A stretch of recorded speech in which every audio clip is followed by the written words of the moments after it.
Hey Austin, how are you? Good, Dad. How are you doing? I'm good. Boy, I'll tell you what, I'm excited for today's podcast because this guy's story really touched my heart, and it's such an honor to have him. And I know you and I both talked a little bit before we got on air, but today our journey takes us inside the heart and mind of a medical miracle. By overcoming extreme risk and improbable odds, 6% chance of finding a donor, 23-hour surgery, 100% failure rate. This is a story of resilience, courage, bravery, confidence, vulnerability, and transparency in an optimistic spirit, daring to pursue what seemed impossible and helped make it possible. My name is Ken Karcher, and I'll be your host. And alongside me today is my son, Austin Karcher, and we welcome Joe DiMeo as our guest to awaken kingdom culture where hearts and minds come alive, one story at a time. Welcome, Joe. Hi, thank you for having me on. That was a really good intro, probably one of the best ones I've heard. Well, you made that possible, Joe, so thank you. Well, Joe, let's go way back to when you were just a young little guy growing up in the DiMeo home, and tell us about your family and describe your childhood, maybe some memories with mom and dad, and if you had siblings. Oh, yeah, so I grew up in like a typical household, like medium to low end, but then as I progressed on, I had like two families, mom and dad. I had a sister. Grew up with a dog, a Boston Terrier, which plays a big part in the future. Uh, just typical household. My dad liked to take us out, show us around New Jersey, because Jersey has like a lot of hidden gems, like a lot of people don't know about, like a lot of mountains north, and it goes south. You get all the beaches, and a lot of Italian restaurants too. Mm. And my mom, showed me how to cook. Typical mom stuff, cleaning, all that junk. What, And what's your uh, what's your favorite dish that you cook, Joe? favorite thing I cook is actually from my great grandma's recipes. Her sauce. So I use her sauce like spaghetti sausages and meatballs. Mm. Uh, but then if my mom would cook it, she would add like neck bones to it, just to like thicken up the sauce and everything. Well, Joe, Austin's mother and my wife is an Italian. She's from New York, and her dad made his own homemade sauce, and so we can relate a little bit there. There's nothing like Italian cooking, that's for sure. Oh yeah, it takes all day, but it's worth it. That's for sure. Joe, when you look at your life growing up, and we're going to get into your story a little bit more later, but how did the experience of growing up in the DiMeo home, how did that help you develop that resilient spirit and a positive mindset and this unique ability to overcome that you were going to need later in life? How'd that come about in your home? I'll say that played a lot to my dad's factor because he told me at a young age you're either gonna go to college or you're gonna work a 9 to 5 job. And as a young kid, I knew school was not for me. It just didn't click for me. So he taught me how to do a 9 to 5 job. So he had me outside doing all the yard work, working with the garden, cutting lawn, weed whacking. In the winter time, I'll go out, shovel the driveways. I hated blowing leaves, raking leaves. That was the worst part of it. And it's like I didn't like doing that. So if I didn't like doing those things, if I found something I did like to do, I can really do good at it. So I think that really built resilience in me. Mm. Because who wants to cut the grass in the summertime? I want to go out with my friends, not do yard work. Yeah, absolutely. So, Joe, tell us about your parents and the relationship that you had with them. It was a good relationship. Obviously, every parents have their fights with the kids, and uh, my dad just gives you a lot of lectures, like hours of lectures. And my mom was a disciplinary, so if I didn't take out the trash or clean my room, I got a smack here and there. And I was a bad kid, so I got a lot of smacks and a lot of lectures. But I don't hold that against them today. I knew they had to do it, I knew why they had to do it, because of me. But it's a good relationship now. Like right now, they're my best friends. Like probably after I get done with this, I'm gonna call my mom. We're gonna talk about football. And Who's your I team? talk more about football with my mom because she's a Packers fan. So So I Oh, work more okay. with her than I do my dad.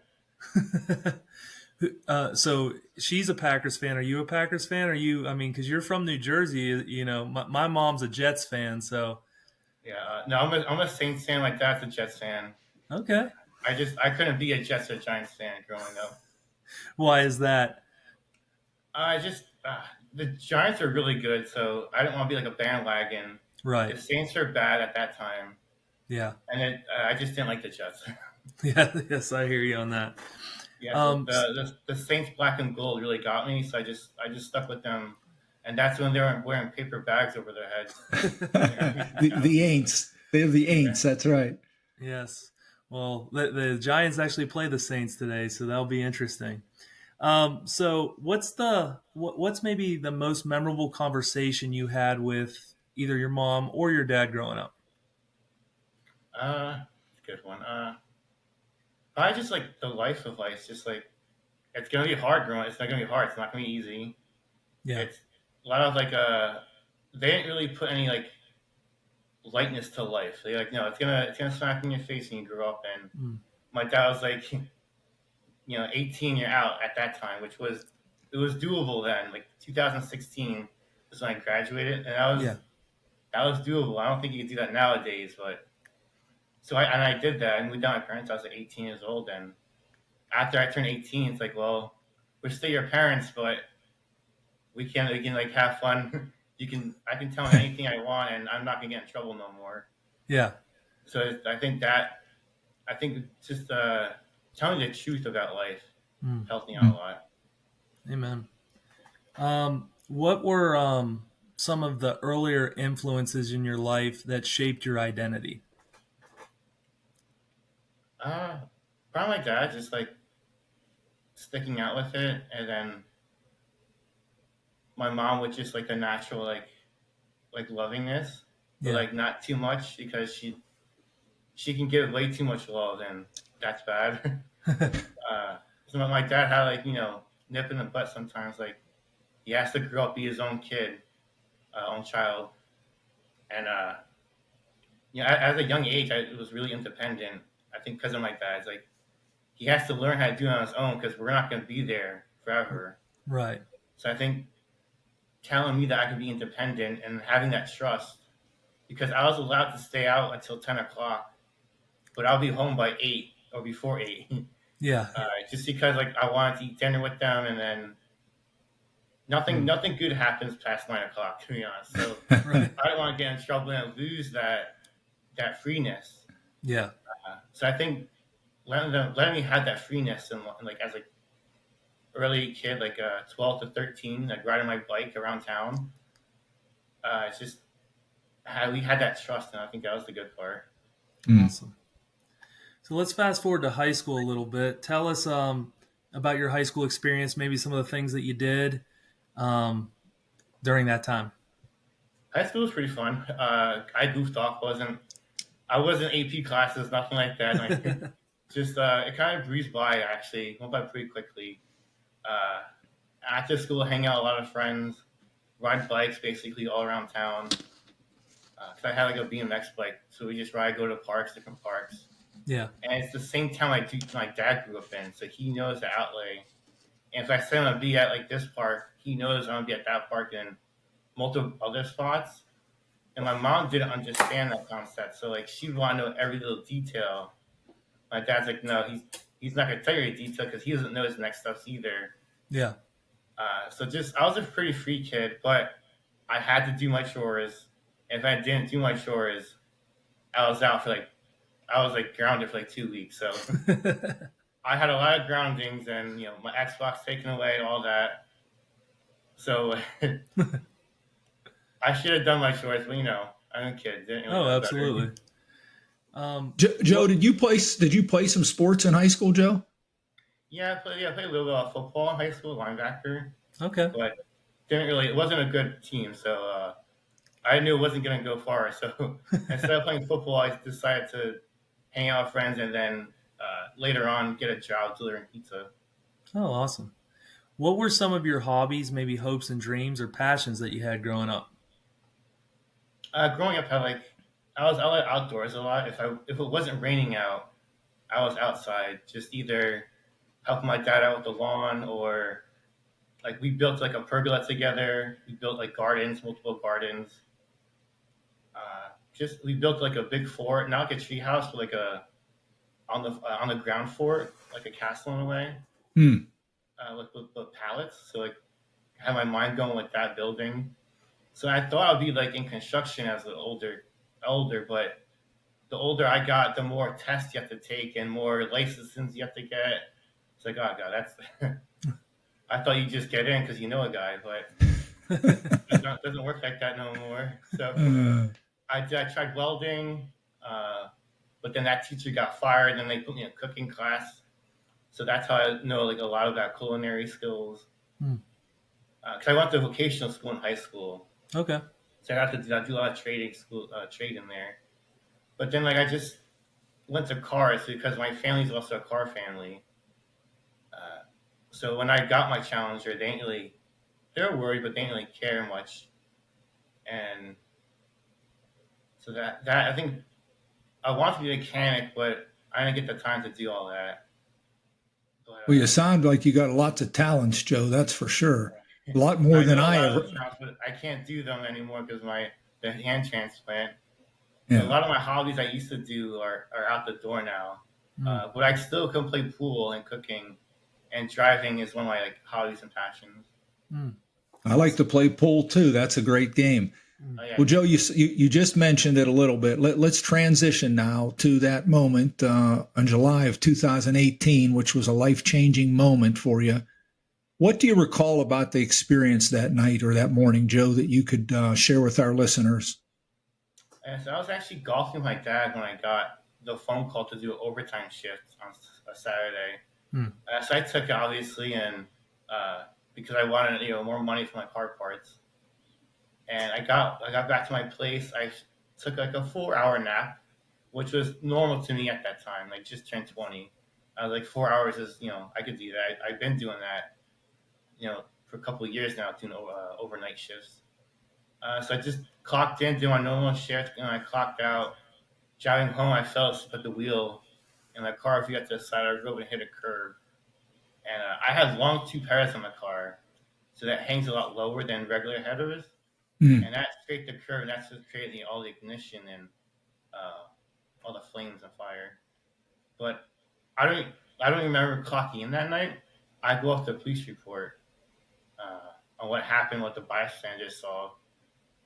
So I just know I did my normal shift, and waking up three and a half months later in a coma.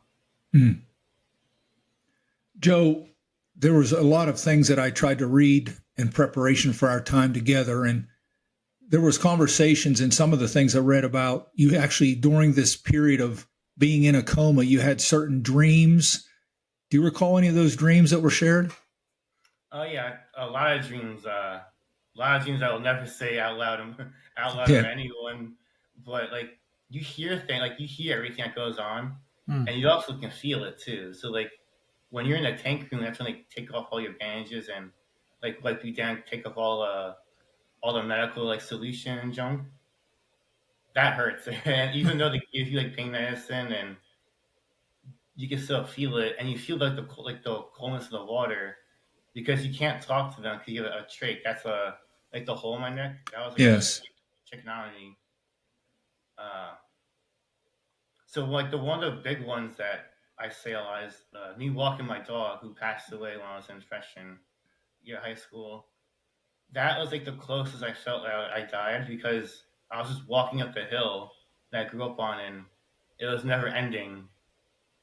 And then like the other, like the one of the bad dreams is I felt like the movie Hostel, like basically being tortured, and like you just see people watching you. Like I don't know what they look like, so I'm just going off their voices, and like so I'm just imagining just doctors with the mask on, just torturing and poking at me, seeing what hurts, and like basically like I'm a test rabbit at that point. So that was like one of the bad dreams that felt pretty long. Well, Joe, one of the statements that supposedly, I guess the doctor said to your mom and dad is he said survival would mean months of indescribable suffering. Oh, and yeah, then Go ahead, Joe. Okay, like the burn doctors are like, he's gonna get like 110 fever. There's no chance he's gonna make it because he's very dehydrated. Because usually 80% burns, you're dehydrated. But since I worked out a lot and I had like a good physique at that time, the all my muscles like helped me survive in a way. Because I went into the accident weighing like 205, and then when I woke up, I was like 165, 170. Wow. So I lost all my muscles. I couldn't do a sit up, let alone walk. So all that like working out helped me survive. So when you were in that car accident, how much of your body was burned? Was it? You said 80% was burned, and then my fingertips were amputated off.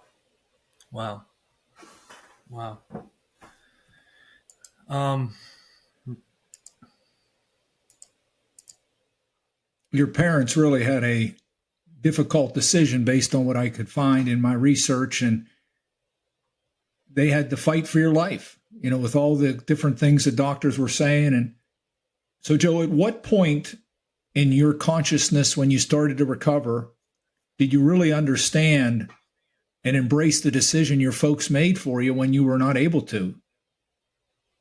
I never thought about that one before, but I knew my mom wouldn't let me go. I knew she would fight tooth and nail for that one, and my dad just would have had to back her up. But I like in the burn unit, they have you on so many like medications that like it's a blur in a way. So like I was just there talking to my mom about like my dog, Buster, and she's trying to distract me. I'm just trying to get like updates on like their lives, and because I had nothing to update them on because I'm just stuck in the hospital bed doing nothing. So I had to ask them a million questions like what's going on and like what happened these 3.5 months. Then nothing I realized happened, just me. Yeah, Joe, I never asked them like, were you close to pulling the plug, or how close was that? And I don't think my mom ever got back to me on that one. well, I know in the story that I listened to, I was very moved by your mom and dad's love for you, which is expected, but it was very moving. And obviously, they're not on air, but you please tell them that how much they meant to me, watching how much they loved you. And we talk a lot about in this ministry that we have here, Joe. It's called Win Awakening. We talk a lot about identity because, as you know, you're a sports fan. Austin and I both are ex-athletes. There's a lot of, I guess, times when athletes and people put their identity in things that don't last. And then when it ends, they're in shock. Well, as I listen to your story, I want to take you back to, I guess it's November, a few months later, November of 18, when first time you look in the mirror and a new reality. What's going through your heart and mind, Joe? So like the first time I saw my face was on a FaceTime call with my friend, because in the burn unit there's no mirrors around anywhere. I don't know if that's for a reason or there's just no mirrors in the hospital in general. But I didn't really have much time to react because I wanted to do the call, the FaceTime call, and just get it over with and get whatever, because I was in rehab at that time. But after that call, I was looking at myself, I was like, well, this kind of sucks because I lost all my features I had. My eyelids were burnt off. So it was like looking at a chain link fence, and it was like a really good gut punch. I never got depressed over it. I just wanted to get out of that rehab, and I knew if I was more focused on my face and my appearance, I'd probably be like really upset by it and be in a little rut. But I wanted to I kept motivating myself to get out of the wheelchair and walk again. Well, I read that you make this statement. You say, well, this is it. I guess this is my life now. And once again, we see your resilient spirit, your positive mindset, your unique ability to overcome. What allowed you to do that, Joe? How were you able to do that?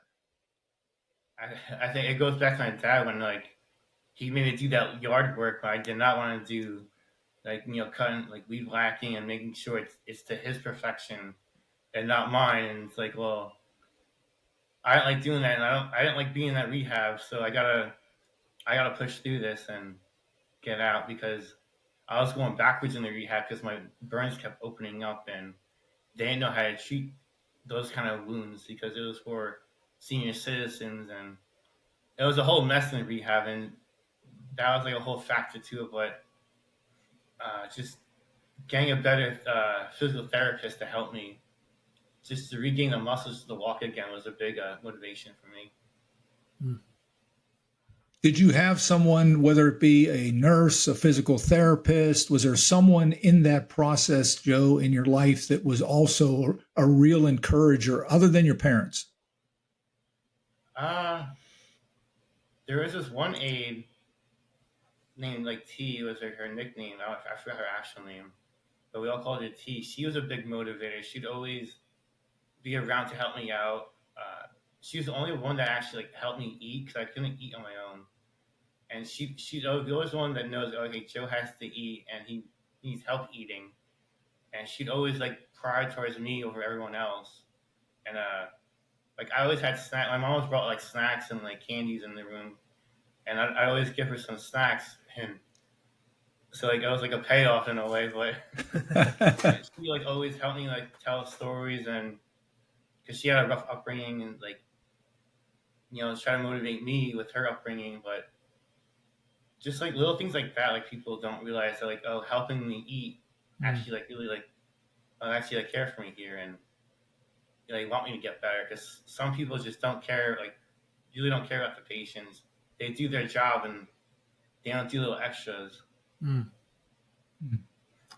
Joe, was there a how long were you in the hospital from that after that accident? I mean, how many like did you go? When did you eventually go home? So I was 4 months in the burn unit. After that, they sent me to the rehab. I was there for about a month and a half in the rehab. Okay. So like 5.5 months. Okay. In like both hospitals, and then I went back home. And when I was at home, my mom kept taking me back to the burn unit for rehab sessions for like 2 hours a day. Yeah.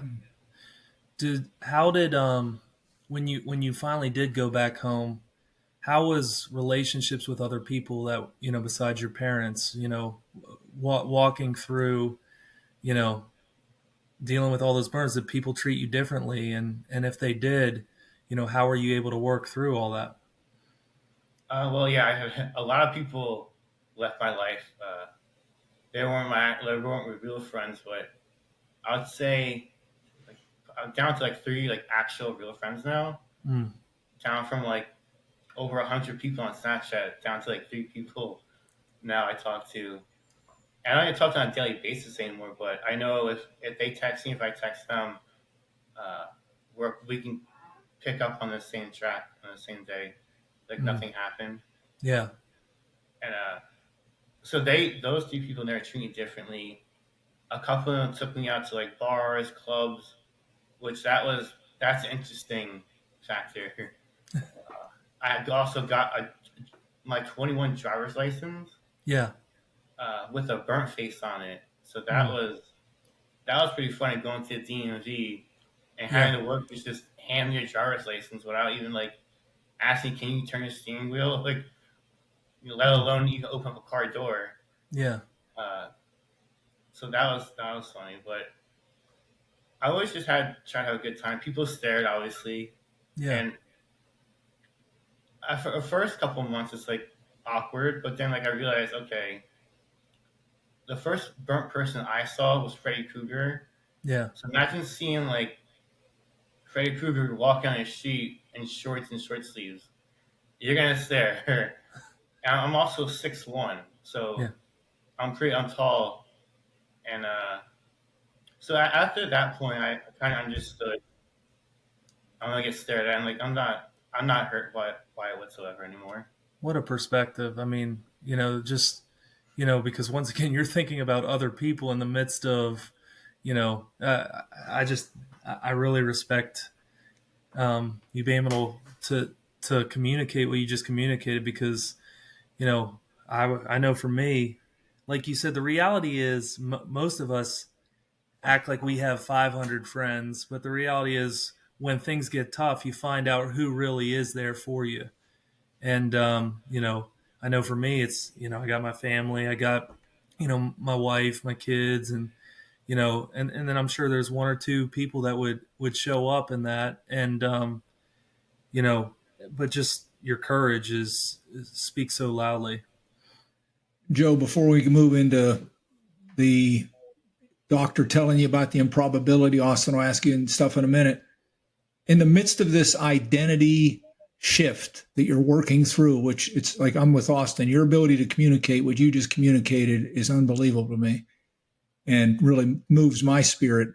But in the midst of this initial identity shock, what role did faith play, if any? It was a lot easier said than done, but with faith, I'd go to church here and there. My parents would take me. They never like forced it on me. I went to CCD as a younger kid. Mm-hmm. I think I said like Catholics. Yeah. So I did that. They said like this is the Catholic belief, but they never forced it on me, which I liked. So I never like was anti-religion or nothing. So I know a lot of my friends are anti-religion because of their parents forced it on them. Yeah. Like I appreciate that. So when I grew up, I could appreciate it more, understand it more. Once in a while I'll check in here and there, but it's not like all the time. Yeah. You get the improbability of a second chance. They say there's a 6% chance, I think it was. And then you also hear that it's 100% historical failure where it's been done, I guess, on two people and it didn't work. What's going through your heart and mind? Yeah, the first one, the patient passed away on the table. The second one, the hands failed. But when I was talking to my doctor, Dr. Rodriguez, the one who performed the surgery, I don't know, just something felt, when I first met him, something just felt right. Super humble guy, not your typical doctor, like I know it all. He asked me questions. I was like, wait, you're the doctor, not me. I don't know, just the way he went about himself, I just had a lot of trust in him. And then he explained to me how it failed and like why it failed. And then he's like, I have a little like tweaks here and there that I would think it would work. And I was like, okay, well, like let's do it because I didn't like living on my parents' couch. That wasn't the rest. I don't want to do that the rest of my life. Yeah. And then in the long run, I would have went blind on top of that because the way my eyelids were sutured, it was only like a temporary fix, and I had no healthy skin to do my eyelids again. Yeah. So I wanted to do it. So it just felt right at the right time too. Now they said that there was 140 people involved in this process. Is that accurate? Yeah, on my side, 140 like nurses, doctors. They don't include the donor side number, so I don't know what that. So like, I would probably say over 200 people total, which they should talk about the donor side, the doctors and nurses on that because I think they're more rushed because they got to get the hearts and lungs out on top of that, not just the face and hands. That was a priority for my surgery, but also all the other parts the guy donated too, which is all time consuming. So yeah, 140 on my side, and then my doctor stayed in the full 23 hours. And I recently found on my phone on my mic chart thing they have where it said what doctor put in what part, like on like the screws and everything. And Dr. Ruia's name was in there a lot, so he did a lot of the surgery. Wow. Well, I hope you're enjoying our podcast today, but I'd like to take a minute to thank our sponsors. Our nonprofit organization, The Win Awakening, is the reason we're able to have this podcast. The Win Awakening is a sports ministry network that began in November of 2022. The Win mission is to encourage and empower leaders to live from a place of victory as they awaken to their wholeness and true identity within environments where they can be known. Our goal is to create safe environments where transparency and vulnerability are accepted, and value and worth are recognized in an atmosphere of love. If you'd like to support the Win Awakening, as well as our podcast, you can donate now at winawakening.org, and please spread the word about our ministry with your friends. Don't forget to follow, like, and subscribe to Awaken Kingdom Culture on our Spotify and YouTube channels to listen or watch our podcast weekly, every Wednesday at 9 a.m. Eastern. And if you'd like to follow my socials, as well as hear about the upcoming podcast news, watch the latest clips, and get an inside look at my life behind the scenes, you can follow us on Instagram at Awaken Kingdom Culture and Facebook, Awaken Kingdom Culture Podcast. Well, let's get back to the podcast. When you get finished talking to the doctor, this renewed hope that you had in your life, talk to us about that. Was it, I know you had probably some concerns, but you said you felt this positivity with the doctor. What type of renewed hope did this give you for your future? My independence, like I just want my independence back. Like once I had my hands, it was like I was really motivated for my hands to like work and function because I saw other patients with just the face, and they looked good. They talked well. One of them talked well, and then just I don't know, they had like a lot of positivity to them. So I was like, okay, he's doing something right. So just add hands to it. He could probably do it. And also meeting the hand surgeons too. That was a key factor. They don't get talked about a lot either. That the hand surgeons, meeting them and having trust in them because they're the ones that cut it off and put it back on. So like, it wasn't just Dr. Rodriguez. He was just the head guy. Like Dr. Sharma was the hand surgeon. If it wasn't for him, it's like probably wouldn't want to do my hands now at this point. So I think having a good team around the doctor just made it more positive and more motivating for me to be independent and just to do things on my own again instead of asking for my mom for help. Yeah, Joe, you talk about that, and that's what I find very interesting. One of the surgeries was more aesthetic for your face. But like you said, there was that functional piece that you wanted your hands back. Talk us through that. Like some of the things that you had to go through and still are working through, I guess, in rehab to get the functionality of your hands. Yeah, I'm still working out my hands. I would say they're 45% like good, like active, and like I can grip things and I can still cook. Not everything though, but you know, my wife does like the cutting up the onions and everything, but we just bought like a electric meat slicer, so I can start cutting now. Just like little things like that. Just like picking up a knife, I couldn't do back when I was born, but I could do it now. But I won't hold it a certain way like like everyone else holds a knife. I would have to hold it with two hands instead of one. And then like I can't cut an onion because it'll just start rolling. So just like little things like that I have to work on. What were some of the frustrations that you went through? I'm sure there's many when you're trying to learn how to redo these things. I mean, people, like you said, you take this stuff for granted. Did you have many frustrations? Oh yeah, I have frustration until to this day. Just even like doing my hair. If I have hand pain, if I have like extreme hand pain, like I have to get admitted. I can't brush my hair back, slick it back, or because I have naturally curly hair for my mom. So like to get the curls out, I have to wet it and put product in it, and it just pops out curly. I can't do that if I have hand pain, so that's frustrating.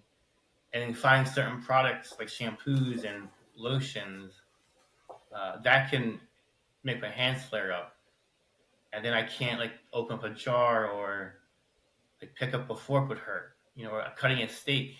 You know, I like steaks and like chicken and things like that. So cutting food, I can't do. That's frustrating. And also like changing my car oil. I could do that like less than 30 minutes back in the day. I can't do that now. I can't jack up a car. You know, that's like a big frustration because changing oil nowadays is really expensive, and I know I could do that for $80 just for the oil at home. Yeah. And it's like, well, that's like the big frustration in my life right now. Joe, you also had to relearn how to smile. Is that correct? Yeah, like I can feel all like the nerves and like muscles moving, but the swelling prevents me from actually showing like a big smile. Connect us between kind of the mental state and the physical function. Like, how long has it taken you to kind of connect the two? It's it's still connecting. That was the big thing in the beginning. Is like the my occupational therapist like always look at what you're doing and then like try to say in your head like, okay, I'm picking up a quarter, or I'm trying to pick up a water bottle. Just getting the muscle memory back is the was a hard thing, but it came back pretty quickly. But then once I stopped working with the professionals, Yeah. it kind of got lost because I lost their hands that helped me position my fingers in a certain way. Uh, so like people don't know there's a lot of tiny muscles in your hands that no one knows about that they know about how to activate it. And so that was a big frustration is just losing the professionals, and then I lost some of my hand function from that. How have you learned to work through some of those frustrations? Is there any specific you know thing that you do that kind of gets you to calm down and refocus and restart? I would say accepting failure. Yeah. Uh, like I built a Fast and Furious, the Charger in the car, the Charger in the movie. Mm-hmm. Dom's Charger is a '69 Charger. Yeah. I built it was a Lego piece. I built it. That took me a week and a half, 2 weeks to build. But the average person, it'll take them 30 minutes to an hour to build. And then on top of that, my wife helped me put on certain pieces I couldn't do. So going through that process was like a big like learning lesson. Like, okay, I have to accept failure and just try another day. Because some days my pinch strength is a lot stronger than other days. Yeah. So it's like, okay, maybe Monday my pinching is really good, but then Tuesday I can't pinch at all.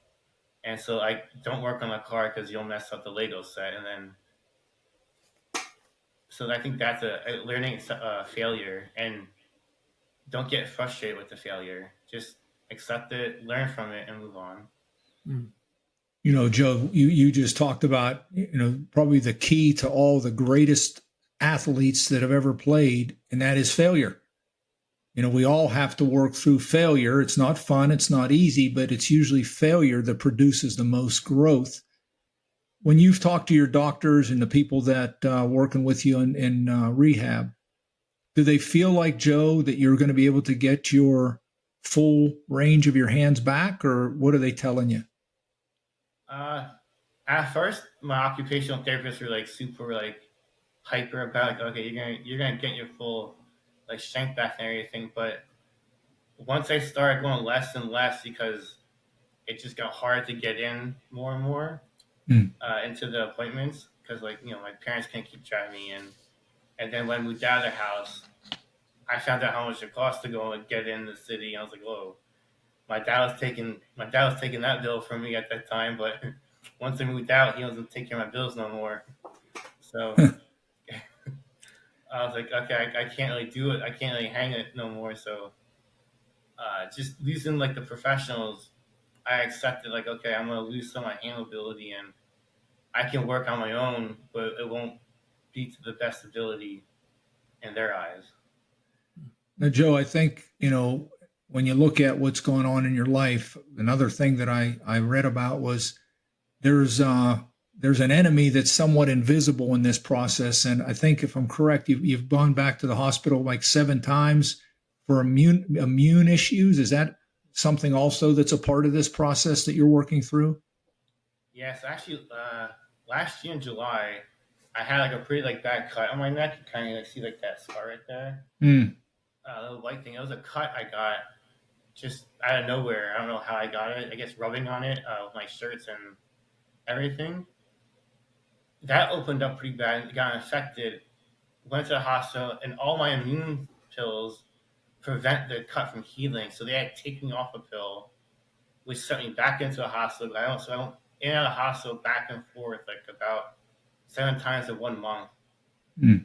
And after that month, they figured out, okay, we have to do just an infusion once a month, and now everything is good. Now it's just if I mess up and clearly a flare up from like being outside too long, or if I work out too hard, my hands start to hurt and flare up.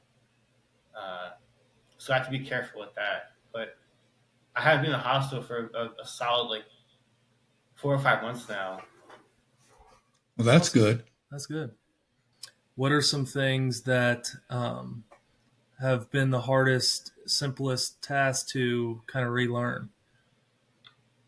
I like doing zippers. Sometimes, like some days, I can zip up my shirts or my like jackets, and some days there's no shot of zipping up.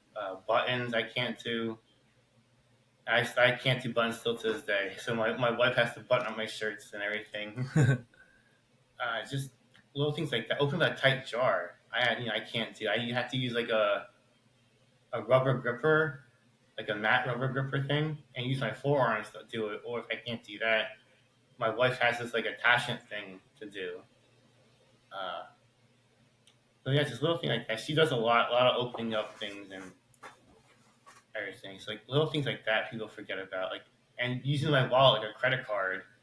Thank God they have Apple Pay nowadays. But like if I have to go to a certain restaurant that only accepts credit cards, I'll get my credit card out before I even go in, just so it's like I don't have to do the awkwardness of struggling at the table. Right. What has kind of been your progression as far as what are some of the improvements you've made recently from what you weren't able to do to maybe now you can do now? If I had certain socks, I had like these loose fitting socks I can put on myself if my hands don't hurt. Yeah. Thing like that. I went on a plane by myself recently. So flying alone, that flying is hard in general. Yeah. Yeah. But if I just have a duffel bag, I can fly alone. But if I have a suitcase, I can't fly alone. I need help. So doing things like that. I just got cataract surgery done, so it's going to be a lot easier to like look at screens, uh, like little things like that too. Have improved. Joe, you mentioned this earlier in passing, but now I want to focus on it a little bit. Let's talk about the donor and the legacy that donor has with your life. I guess the first question is, have you met the donor's family? No, I never met them before. I did write them a letter, like my condolences and how grateful I am on the second chance. But it goes to a third party, so Gift of Life reads the letter, which I get it. They have to see what's going on, and I can't give them none of my information. But it's up to the donor family to reach out to me back if they want to meet me or not. Right. Which I do understand they don't want to meet me because they have someone's love face, like they have someone loved one on their face and hands. Yeah. Which you can see, it's not like a heart or lung transplant. Where I've seen videos where people listen to the heartbeat, but that's different than seeing on someone else. So I do understand why they wouldn't want to meet me, but I'm also I'm okay if they do want to meet me. Yeah. Too long, so I'm down for both.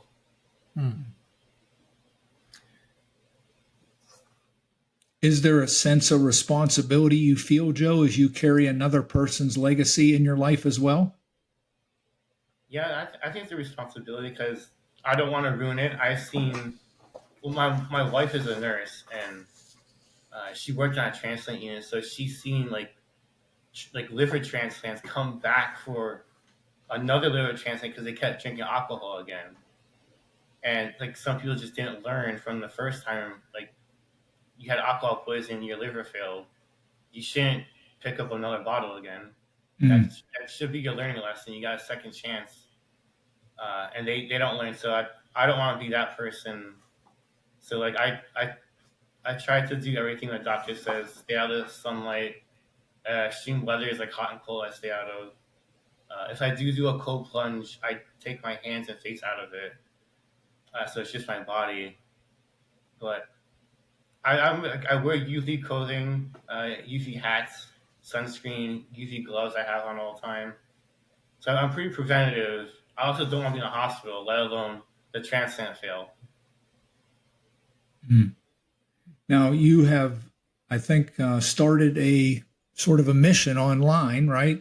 And talk to us a little bit about 80% Gone. What are you trying to do with that, Joe? That's my brand because 80% of my skin is gone. So like I had the idea, and I don't have a creative mind whatsoever. So my wife has the creative mind. So she does all like the posting and everything, and I get filmed. I'm the actor, and she's the cameraman, editor, posting everything. So she helps me post my story and like the survival guide, and just help me to get the story out there because I didn't realize me being me is can help people out because I'll be walking in a grocery store and like you're gonna see what you get online, and it's like I'm at the grocery store and you're gonna say, oh yeah, I'm just the typical average Joe, just same online, just being positive, but I'm still be positive getting groceries too. Your positivity is unbelievable, Joe. Yeah. It really is. It really is. Well, you mentioned a couple times your wife. Tell us about Jessica and how'd you meet and how has she helped you? And so I DM'd her on Instagram about her dog, who was a Boston Terrier. That's why it leads to the future of Boston Terriers. And she actually grew up with a Boston Terrier too. It's just a weird coincidence how that happened. So I DM'd her about her dog, and we started talking, and it felt natural. It wasn't the awkward 21 questions typical conversations. And then she visited her professor in Philadelphia, and she shot out to Jersey, which was like an hour away from my parents' house. And after that, she just kept coming back, hanging out. We got an apartment together. Then we got a house together. And then we got married. And she helps me out day to day with my day to day tasks. Awesome. You know, how specifically has she helped you heal? Like she's the sous chef, so she'll cut all the food and then I put it together. She'll hang up like all the stuff behind me. She hung up all the pictures, swords, frames, all that junk. Joe, when did you realize that, when was the moment, I guess, you realized that Jessica saw past the medical issues and really saw the true person inside, the heart, the guy that you are inside, outside of what you're going through medically? When did you realize this lady really, really cares for me? In the beginning, I saw that she was really like a kind person at heart. She didn't really saw me. She didn't see like the face transplant because that's all she knew me for. And she only knew like this face. She didn't know my old face or the burnt face. So she just treated me with like how you treat everyone else, just like whatever with it. And like she knew all like the medications and everything because she's a nurse. What lessons does your relationship hold for those struggling with self-acceptance and or post-trauma? Like I think some people reach out to her, like the moms reach out to her on this one, like saying, oh, like you give my son hope on like finding a girlfriend or a wife one day because they have a disability or like a facial like difference, and they don't have hope, but they see my story and like, okay, like if he could do it, I could probably do it too, and that gives them hope. So that's why I post like relationship, and then like on my personal pages, I do like my little things, like motivations, like working out. Joe, there's a lot of conversation in the sports world about mindset. When you wake up in the morning, do you have to set your mindset every day to have the attitude that you have? Yeah, I definitely have a good mindset. There's some days I'll wake up like 3 o'clock in the morning with hand pain, and I figure it's only 3 o'clock. Let me go back to bed for a little bit and see if it'll go away, if it gets worse or it's the same. So it all depends on like the nerve pain because it's nerve pain in my hands. so that kind of depicts my day is the nerve pain. And so like if I have no nerve pain in the morning, I have a pretty good mindset, and I'll start with like a workout and like progress from there. But if I have hand pain, I have to start with a massage and just like a 2 hour massage, and then I do my workouts or like social media things online. Mm. What about two words that, again, we talk a lot about here? How has transparency, Joe, about your journey, your accident, your process of going through the surgery and the healing and the transplant, how has being transparent and vulnerable, one, helped you, but how have you seen it help others that you've had the chance to share with? I think that's a good one because I'm just being me online, so I'm like straight to the point and like honest. And some people just need that straight to the point honesty now, and that helps out. And like sometimes it doesn't help people. And it's like, oh, that was kind of harsh, and like I was like, well, that's just, I don't know how else to say it. You know, it's just it is what it is. And some people like it, and then a lot of people reach out to me saying like the way you say these things and like the way you talk, it helps me get these things. And a lot of people are like older than me saying this, and it's like, oh wow, that's pretty cool. I never thought I could like help out an older person because like recently a lady like reached out to me saying like you helped me get through my depression. Mm. Like I realized my story can help you get through that. And Yes.